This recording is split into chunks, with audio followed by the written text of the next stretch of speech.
दूसरे मुल्क में जाके, मुसलमान मुल्क में जाके मंदिर का इफ्तिताह करना, एंड देन सेकंड जो है वो ये बंदे जो छुड़वा लेना है. How do you see these developments particularly for prime minister Modi's politics? साहब is a multi dimensional personality, multitasking. देखें, लीडरशिप के अंदर एक चीज नहीं होती मेरी नजर में. जो मैं सारी जिंदगी लीडर्स को स्टडी करता रहा हूं, ऑटोबायोग्राफीज पढ़ता रहा हूं, रेगन को पढ़ता रहा हूं, यहाँ पे उनके अंदर टीम सिलेक्शन का भी एक होना चाहिए. जिस तरह मैं कर्ज करना चाहूंगा, डोनाल्ड ट्रंप साहब के पास ये एक आर्ट नहीं था, टीम सिलेक्शन. फिर टीम उसको इकट्ठा करके रखना, उसको, ये बहुत बड़ा आर्ट होता है. फिर उसके बाद ये होता है कि ये सारी चीजें मैं जो देख रहा हूं मोदी साहब के अंदर है, उनको मौजूद, उन्हें पता है ग्रास रूट से नीचे से ऊपर आए हैं वो, उन्हें पता है how to control the system, और system is under his control right now.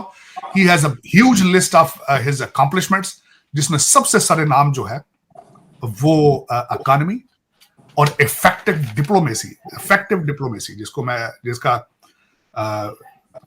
आज का जो लफ्ज मैं पहले भूल रहा था, उसमें कहा जाता है victory for quiet and mature diplomacy. ये आज लफ्ज इस्तेमाल किए जा रहे हैं मीडिया में ये 8 लोगों की रिहाई के हवाले से. तो ये सारी चीजों का देखिए, अगर देखा जाए तो ये मोदी साहब ने ही डॉक्टर जयशंकर को पिक किया था. Doctor Jaishankar is a bureaucrat, लेकिन अल्टीमेटली उनकी आपस में अलाइनमेंट मौजूद है, अंडरस्टैंडिंग मौजूद है, टीम वर्क है, तो तभी ये सारी चीजें अकम्प्लिश हो रही है. और दूसरा, मैं समझता हूं कि उनका जो इनकी ये पॉलिसी है कि मेजॉरिटी में से मेजॉरिटी के वोट लेने हैं. Majority population in India they are Hindus, और उनका टारगेट है उस पर कि मेजॉरिटी में से मेजॉरिटी के वोट लें तो हमें कोलिशन की जरूरत ही नहीं है. और it's a very successful policy. Doctor साहब, एक मैं पॉइंट ये बात करना चाहता हूँ. एक वक्त हुआ करता था कि मुसलमान जो थे दूसरे मुल्कों में मसाजिद बनाया करते थे, लेकिन इंडिया इज द बिगेस्ट, सबसे बड़ा हिंदू मुल्क अगर इन टर्म्स ऑफ पॉपुलेशन देखा जाए तो वहां पे है. ये जो एक मूवमेंट कह लें, या ये जो इम्प्रेशन है, फॉर एग्जांपल मैं देख रहा था कि उधर न्यू जर्सी के अंदर एक बहुत बड़ा मंदिर जो है वो बना रहे हैं, और यही ऑर्गेनाइजेशन है जो इधर बना रही है वही उधर बना रही है, और उसके लिए उन्होंने हजारों, कहते हैं सैकड़ों इंडियंस को लेके गए हैं वहां पे, जो वहां पे वो बना रहे हैं ऑल दैट. ये ट्रांसफॉर्मेशन क्या है? क्या India after relatively being more economically stable, politically stable, अपना जो रिलीजियस मॉडल है उसको एक्सपोर्ट करना चाह रहा है, या इसको अपनी एज ए वैल्यू ट्रांसफर करना चाहता है, और वेस्टर्न वर्ल्ड को ये कह रहा है कि जैसे आप प्लूरलिज्म की बात करते हो, दूसरे मज़ाहब को एम्ब्रेस करते हो, हमारी कहानी भी सुनो, हमें भी सुनो, हमारे व्यूज़ को भी देखो. जैसे फॉर एग्जांपल राम मंदिर की बात हुई तो मॉरिशस, नेपाल, अभी मैं देख रहा था श्रीलंका का जो राजापक्सा फैमिली का एक बंदा है वो आया हुआ था उधर, उसने विजिट किया है. सो ये जो ड्राइव है कि पहले मुसलमान मसाजिद बनाया करते थे जैसे पाकिस्तान में, ये पूरे के पूरे प्रोजेक्ट्स हुआ करते थे. डू यू थिंक कि ये एक उस तर्ज के ऊपर एक सोच है, they want to export religion, Hinduism abroad, या आप how would you define this ये जो एस्पेक्ट है प्राइम मिनिस्टर मोदी की या इंडिया का, आप कैसे देखते हैं इसको? चीमा साहब, 2 चीजें होती हैं, ये उनके बगैर नहीं हो सकता. एक तो आपके पास ताकत हो और दूसरा पैसा हो आपके पास. पहले मुसलमान जो थे वो ताकत में थे, जहां जाते थे लूट मार भी करते थे, फिर मस्जिदें भी बनाते थे, सारा कुछ करते थे साथ. फिर उसके बाद आपने मजहब को कारोबार बनाया. आज मैं आपको छोटी सी, मुझे तकलीफ हुआ अगले दिन इस बात को देख के, आप ना सिर्फ इनकी मिसाल दें, भारत इस वक्त बंदर बना रहा है, लेकिन बहुत अरसे से यहूदी अमेरिका में एक मूवमेंट उनकी है, बर्थ राइट ट्रैवल. यहूदी बच्चा चाहे अमेरिका में पैदा हो, उसको फ्री टिकट दिया जाता है इजराइल जाने का, जाके अपनी होमलैंड को देखकर.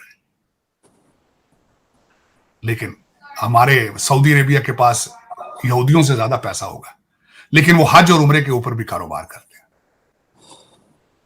मस्जिदें भी कारोबार है, मदरसे भी कारोबार है. ये अफसोस वाली बात. लेकिन उसमें मैं बताऊं, इस्लाम का जो डाउनफॉल था वो अब्बासियत दौर के बाद डाउनफॉल है. अब्बासियत दौर की तरक्की भी इसी चीज में थी कि वो दूसरे मजाहिब की इज्जत करते थे, और वो साइंटिफिक अचीवमेंट्स के ऊपर उनका जोर था. मुख्तलिफ एरियाज के अंदर जाना, वहां से नॉलेज इकट्ठा करके लाना, किताबें लिखने का आर्ट चाइना से लिया उन्होंने और फिर पीछे मुड़ के नहीं देखा. लेकिन जिस तरीके से आपने उसके बाद किताबें बंद की हैं, फिर बाद में आपने किताब खोली नहीं। आज मैं दुख के साथ कहूंगा, इस्लाम जिसका पहला लफ्ज इकरा है, लेकिन सारे न पढ़ ਜਿਹੜੇ पढ़े लिखे ने वो भी कैनेडा दी पीआर ਨੂੰ पगर पे भुखे नंगे फराडीए। मैं बल्कि दुख के साथ कहना चाहूंगा 1.9 बिलियन मुसलमान दुनिया में, मुझे बता दें कौन सा इस्लामिक कंट्री है जिसको कहा जा सके इस्लामिक है। आपका लीडर कौन है? इंटरनेशनल कोर्ट ऑफ जस्टिस के अंदर अपना केस नहीं फलस्तीन का आप ले जा सकते, वह साउथ अफ्रीका लेकर गया। रॉ खन्ना कल चीखा यहां पे अमेरिकन कांग्रेसमैन है फलस्तीन के लिए, लेकिन आप क्यों नहीं बोलते? $5 बहुत स्ट्रॉन्ग, डॉलर और पाउंड की बहुत ताकत है। अब गोरा पाकिस्तान नहीं जाता, आप उसके पास जाते हैं। देखें जरा, आपका हर रूलर जो है वो लंदन बेस है, आपका हर जज लंदन बेस है, गोरे को जाने की जरूरत ही नहीं। अब आप फोनों पे सारा काम कर देते हैं। देखें जरा, लेकिन चीमा साहब ये शिफ्ट है, शिफ्ट होता रहता है, पावर शिफ्ट होती है, पैसा शिफ्ट होता है। कभी सबसे पहले अगले दिन मैंने रोम के बारे में पढ़ रहा था, दुनिया की सबसे बड़ी सुपर पावर, पहली सुपर पावर रोम थी सबसे पहले। आज कहां है? कहीं नहीं, नामो निशान भी नहीं, नामो निशान भी नहीं। उनसे अपनी उनके जो अपने पुराने फोर्ट है वो संभालने से कासर है।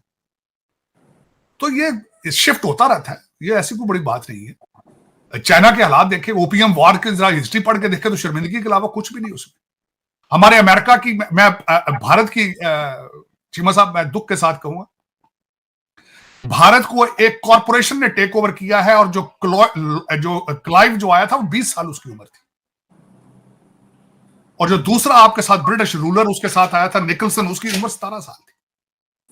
आज मैं अपने देखने वालों को कहूंगा गूगल करके देखें कि ब्रिटिश कितने थे नंबर्स के अंदर जिन्होंने पूरे महाभारत को कंट्रोल किया। ये पठान कितने थे? ये घोड़ों पे चढ़ के आते थे जिन्होंने यहां पे आके धज्जियां उड़ा दी लोकल कल्चर की और मजहब की। नंबर में कितने होते थे? और भारत की पॉपुलेशन को किस तरह उन्होंने रौंद के रख दिया नीचे, जिलील ख्वार कर दिया, हमारी शक्लें तब्दील कर दी, शक्लें तब्दील। मैंने बताया नहीं कि आज तक, अब मैं बहसीते पाकिस्तानी, हमें सारा दिन में तीन मिर्गी के दौरे पड़ते हैं। सुबह उठते हैं हम कहते हैं हमारे में, दोपहर को हम गजनवी बन जाते हैं, राती 2 ड्रिंक लाके पंजाबी बन जाते हैं, दिन में 3 दौरे पड़ रहे हैं। आइडेंटिटी का पता ही नहीं है कौन। नो, इस तरीके से पठानों ने मारा है हमें आके। तो चीमा साहब ये दर हकीकत ताकत वाली बात है ना, उनके पास ताकत थी, हम सबमिसिव थे। और उसमें मैं देखता हूं, मैं जो पढ़ता हूं, मैं जैनिज्म के बारे में पढ़ा, बहुत सबमिसिव रिलीजन। बुद्धिज्म के बारे में पढ़ा, वेरी सबमिसिव। वो बारबेरियन आते थे, दरिंदे, अपने भाइयों को मार देते थे, बाप की आंखें निकाल देते थे। नॉर्मल इंसान कर सकता है ये? नॉर्मल इंसान अपने बाप की आंखें निकालेगा? इनका हर दूसरा भाई एक दूसरे के गले काटता था।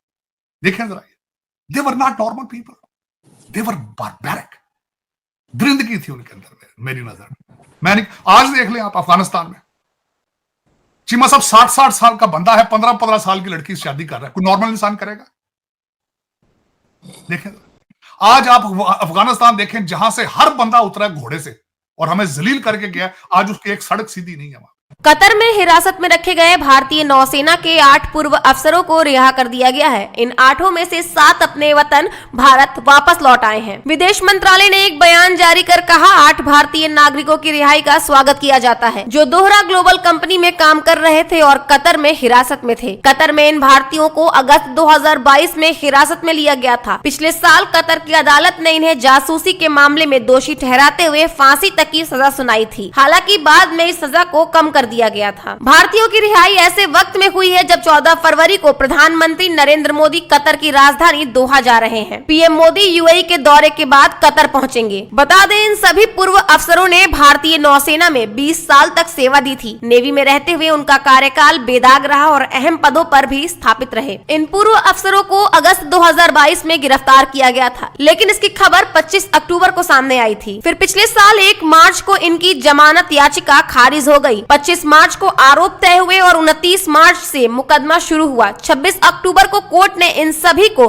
फांसी की सजा सुना दी। 26 अक्टूबर को 8 भारतीयों को फांसी की सजा सुनाई गई थी और 12 फरवरी की सुबह सभी अपने देश अपने वतन भारत लौट आए। यानी फांसी की सजा का ऐलान होने के बाद 108 दिनों में ही इनकी रिहाई हो गई। फांसी की सजा का फैसला आने के बाद भारतीय विदेश मंत्रालय ने कहा, मौत की सजा के फैसले से हम हैरान हैं। हम फैसले की डिटेल्ड कॉपी का इंतजार कर रहे हैं। हम परिवार के सदस्यों और लीगल टीम के भी संपर्क में हैं। भारतीय नागरिकों की रिहाई सुरक्षित करने के लिए सभी कानूनी विकल्पों की तलाश की जा रही है। इस फैसले के कुछ ही दिन बाद ही यानी 9 नवंबर को भारत ने अपील की। 23 नवंबर को अदालत ने यह अपील मंजूर की और फांसी की सजा के फैसले के महीने भर के भीतर ही इस अपील का मंजूर होना अपने आप में एक बड़ी जीत है। लेकिन इन सब के बीच राहत की सबसे बड़ी खबर आई 28 दिसंबर को, जब कतर की कोर्ट ने फांसी की सजा को कम कर दिया। कोर्ट ने इन्हें 3 से 25 साल तक की जेल की सजा सुनाई। साथ ही इस सजा के खिलाफ अपील करने के लिए भी 60 दिनों का वक्त दिया। इस फैसले के बाद इन भारतीयों की रिहाई का नया रास्ता खुला। पिछले साल दिसंबर में COP28 में शामिल होने के लिए पीएम नरेंद्र मोदी दुबई गए थे। इस समिट से उन्होंने कतर के अमीर शेख तमीम बिन हमाद अल थानी से मुलाकात की थी। पीएम मोदी और कतर के अमीर के बीच ये मुलाकात ऐसे समय हुई थी जब कतर की जेल में भारतीय बंद थे। माना गया था कि इस मुलाकात में भारतीयों की रिहाई को लेकर भी चर्चा हुई थी। हालांकि दोनों ही देशों ने इसकी आधिकारिक पुष्टि नहीं की थी। तब विदेश मंत्रालय के प्रवक्ता रणधीर जायसवाल ने बताया था कि दोनों के बीच द्विपक्षीय संबंधों को लेकर अच्छी बात हुई है। विदेश सचिव विनय क्वात्रा ने बताया कि प्रधानमंत्री नरेंद्र मोदी निजी तौर से इस मामले के घटनाक्रम पर करीबी से नजर बनाए हुए थे।